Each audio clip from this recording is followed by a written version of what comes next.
What's up YouTube? Jim here. Hope everybody's having a good day. Today I wanted to make a video and share a little bit of my CBD story with you guys. Before we get into that, I'm going to ingest some cannabinoids.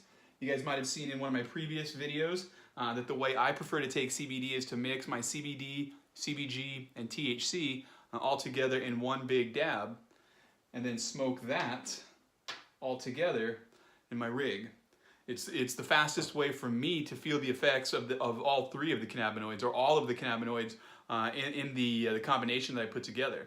So as soon as the timer lets me know that the temperature is correct, which is right about now, there we go, I'm going to medicate. Cheers.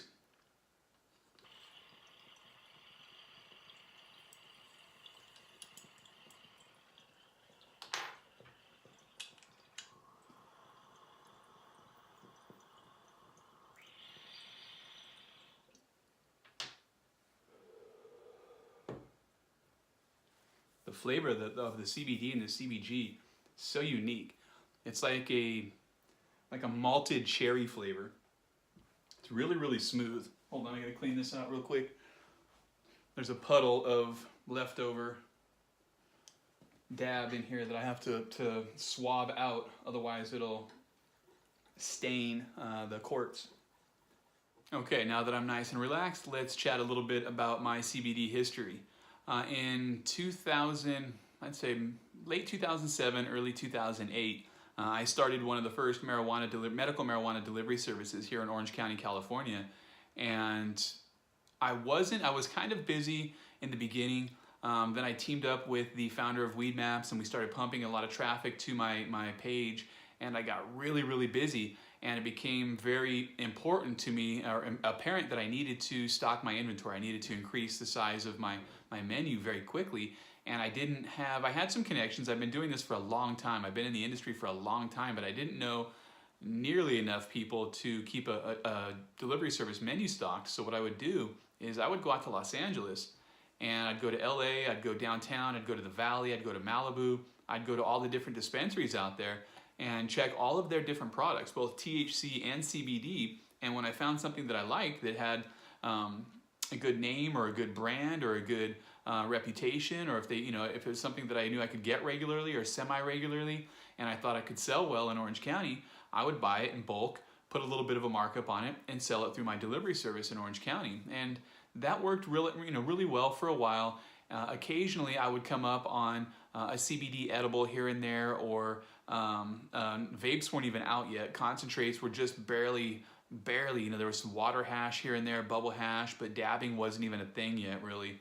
And there was some high CBD flower, but it was also high in THC. So you really didn't have a lot of options if you were a CBD user. And as a retailer, when someone would ask us, what is CBD? At that time, the real only explanation that we had, or the way we would explain or describe what CBD is to people, is we would just say CBD is the medicine in marijuana, and THC is the high. And that was kind of the real only way we could describe it, because we didn't have a lot of firsthand feedback, a lot of data from the people that we were dealing with, and the customers that I was talking to, and the patients that were buying from my delivery service. So that changed a little bit in late 08, early 09, when I went down to San Diego and I opened my first dispensary, my first brick and mortar shop. We were right down the street from SDSU, pretty much on the corner of College and University. And I went from being able to make 15 to 20 deliveries a day to being able to service, down there we were doing 75 to 150 people a day out of this really small dispensary. It was a converted house. And I now had a team. Instead of me just being alone trying to do everything by myself, I had a little bit of a team. And we actually had some time and the resources to go out and source additional products, or products in addition to the ones that we were familiar with. And we, again, occasionally came up on a CBD product here and there. For the most part, we were sourcing them to order. If someone came in and they were looking for a specific a CBD product, brand, or really anything, we would go out, we would hunt it down, we would find it, we would buy enough for that person and a little bit more just in case someone else asked for it. But CBD wasn't a big thing until, for me personally, until probably 2010 2009, 2010, when I came back from San Diego. When I say came back, I mean I came back business-wise. I never left Orange County as far as my home. I used to actually make that commute every day.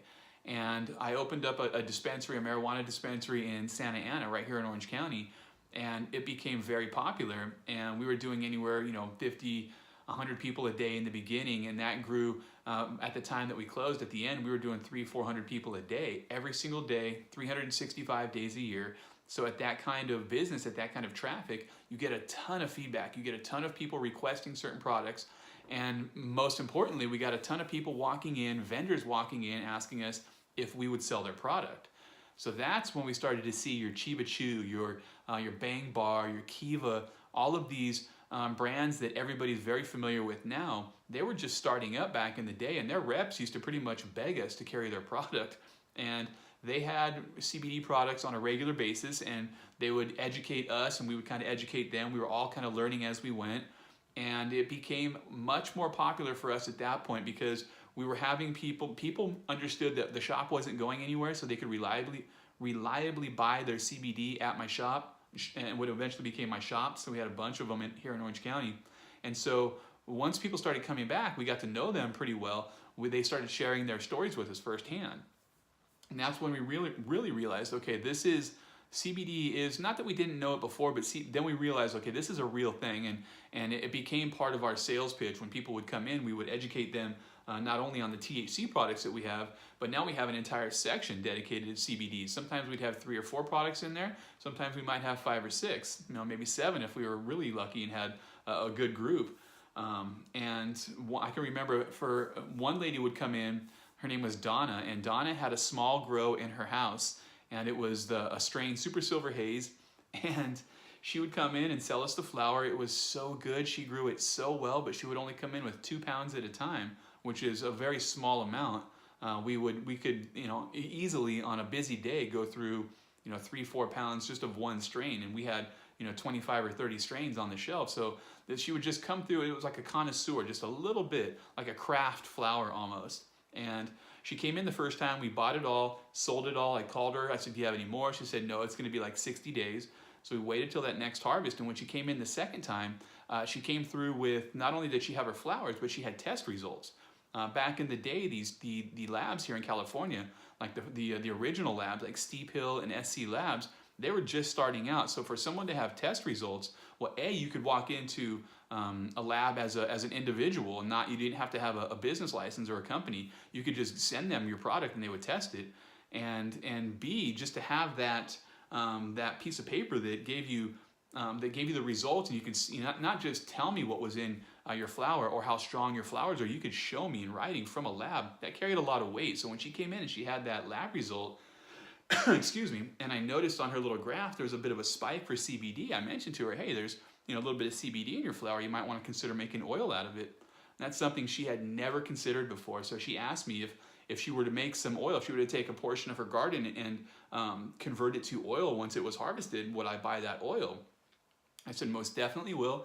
Please, please. If the flower is this good, I can only imagine what the oil is going to be like. So she came in maybe 65, 70 days later, a little over 2 months later, and sure enough, she had 1 pound of weed, and she had 8 syringes of big dark syringes of, industrial syringes of this dark oil that she made. She said she found a recipe online, and she converted a pound of weed into these 8 syringes. She was asking $200 per syringe, and she explained to me that in her opinion, this was the cleanest. After what she had learned online and talking with a few people, she had converted her flower into the cleanest, most effective, what she called CBD oil at the time available. And we took it all. We took all 8 syringes, $1,600. We paid $200. We sold them for $350, and we got rid of them all in like 3 days. And the people that bought them were definitely. When you have a medical marijuana dispensary, you have a lot of people that claim that they need marijuana for medical reasons, but when they walk in, you can't tell by visually looking at them whether or not they actually do need it for medical reasons or if they're using it recreationally. That's, who knows. But it's not me to judge, it's just me to service. And it seemed like the people that were coming in to buy the CBD oil were visually in need, most of them were visually in need of this product. So that was when things definitely took off. And then again, having the branded products, the regularly available, like the Bang, the Chiba. There's a bunch of them out there that I can't think of right now, but it became so obvious that I even, one of my first brands that I started, I've had a few brands over the years. One of my vape brand, the one and only vape brand that I started, in addition to the THC vapes that we had a whole line of CBD vapes because we knew it was going to be super popular, and they were. And so fast forward now from the time that I opened my dispensary in San Diego, went all through California or Orange County, opened up a bunch of shops, had to play the whack-a-mole game because of the laws prior to recreational legalization. It was kind of crazy here. We'll talk about that in a different video. But after we shut down all the shops, what I ended up doing is I went to Weed Maps and I helped Weed Maps build the brands platform. So a lot of people don't know, and I explained this in one of my earlier videos. I'll link to it in the comment section below. Weed Maps, in addition to listing all the medical dispensaries in California and throughout the nation, they also list a whole bunch of brands. And they needed help when they were building that section of the website. They needed help getting brands to buy in. And they weren't asking them to spend any money, but they were asking them to spend a lot of time providing product to be photographed. Weed Maps did all the photography, but they needed people just, spend a lot of time each day upgrading the page, kind of like they do with all of their social media, where Weed Maps wanted this to be just kind of like another piece of that social media pie, or that daily work that people do. And it took a minute for people to catch on, but once they did, man, there was dozens of brands coming in every day, dropping off tons of products for us to photograph, and then they would just let us keep those samples so we could use them and pass them around or talk about them and get kind of generate a buzz internally at Weed Maps, because there's a lot of different brand owners and industry community members coming through the building there. So a lot of the people that came would have THC products, they'd have CBD products, and they would have hybrid products of THC and CBD. So I got firsthand experience with every type of CBD product that you could think of. And when I say every type, I mean we were building pages for CBD companies that had products like CBD milk, CBD horchata, anything that you could think of. People were taking CBD. Sorry, didn't mean to bump the camera there. Anything that you could think of, people were taking CBD isolate and they were adding it to, or finding a way to add it to a recipe or create a recipe, and just dozens and dozens and dozens of different products were coming in, and that really opened my eyes to opportunity. So I ended up, after that, started my own CBD company. I've got a CBD brand out there that we'll talk about. It's another topic we'll talk about. I don't want to get into that here, but I've got my own CBD company, and now I'm starting this new brand, the CBD Seller, with the intention of helping both consumers and brand owners by providing or sharing all of the information that I've talked about here, plus another 10 years worth of knowledge. I'm just going to download everything right into all of these videos with the hope that consumers will take this information and hopefully make more educated or smarter buys and start buying product that they actually need instead of product that people tell them that they need. And I hope to help business owners. Right now the market is booming, but it's going to be saturated, if not already, very soon. And by that I mean there's just going to be so much CBD. Everybody from mom and pop to soccer moms to stay-at-home moms to giant corporations to foreign corporations. Everybody's going to get into the CBD game because there's going to be so much of a buzz and so much business. So it's going to be a little bit harder over the coming weeks, months, and years to just launch and get that immediate hockey stick spike straight up in terms of market share than it was, say a year ago or 2 years ago. And what I hope to do is just teach people how to create a brand that lasts forever. Well, not forever, for as long as you want it to, but more importantly, can compete in a super saturated market. And I've done that already in the marijuana industry, and I'm going to take the experience that I have in that industry. There's a lot of crossover with marijuana and CBD, and I'm just going to try and share it all here with you guys. So hopefully you guys will enjoy the videos that I have coming.